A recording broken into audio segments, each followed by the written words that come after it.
So when I was changing my spark plugs, I noticed that some of my LED wiring was no longer working. I'm guessing some of the solder came loose from vibration or from moving things around. And if you've ever messed around with this stuff, then you know it is very difficult to work with. I'm not very good at soldering in the first place, but this stuff is very frustrating. As soon as you spend a little bit too much time on one of these terminals, everything starts getting burnt and the solder won't stick anymore.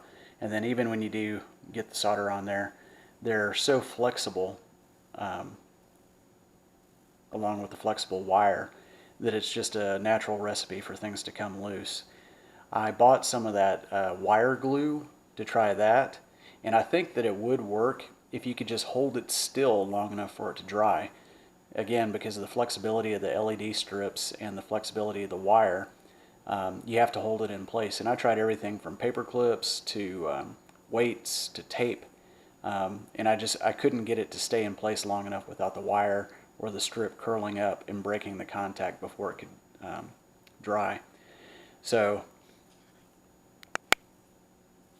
I got some of these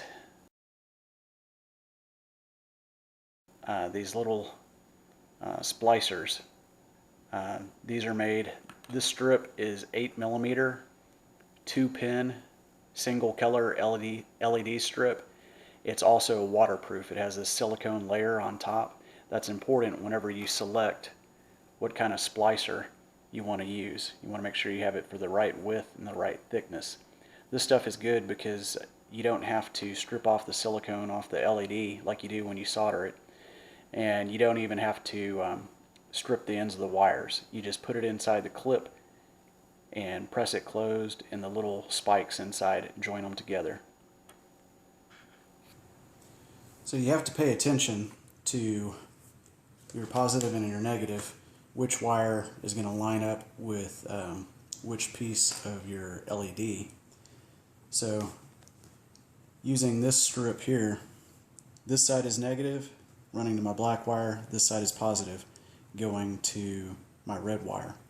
The LED side is actually pretty easy. All you have to do is peel back the little piece of adhesive on the back there, I guess just so it has a cleaner connection.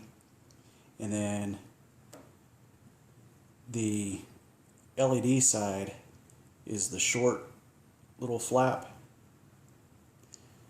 that has two little spikes that go up through the LED terminals.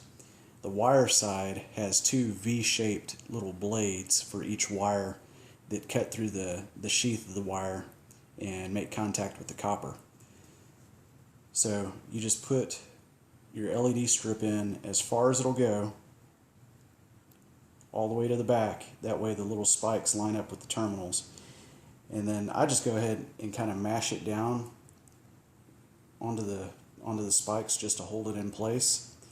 And then I'm able, they say use pliers, but on this end I can just use my fingers to push it closed until it snaps. And there's little plastic tabs on the sides where you'll hear it click so that you know it's nice and secure and this flap's not going to come up. The more difficult part is the wire end, and maybe if you had a thinner gauge wire it would be easier, but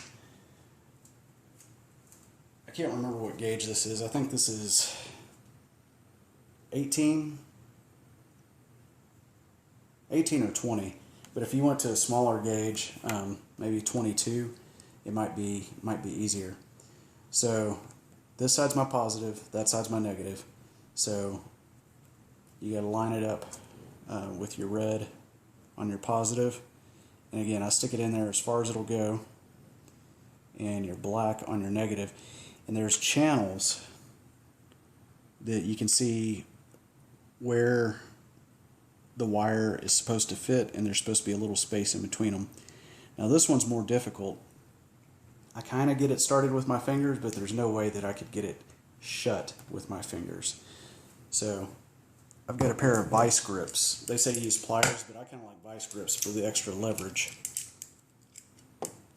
And get it on the end there, And I just go slow. You don't need to start cranking on things and breaking stuff.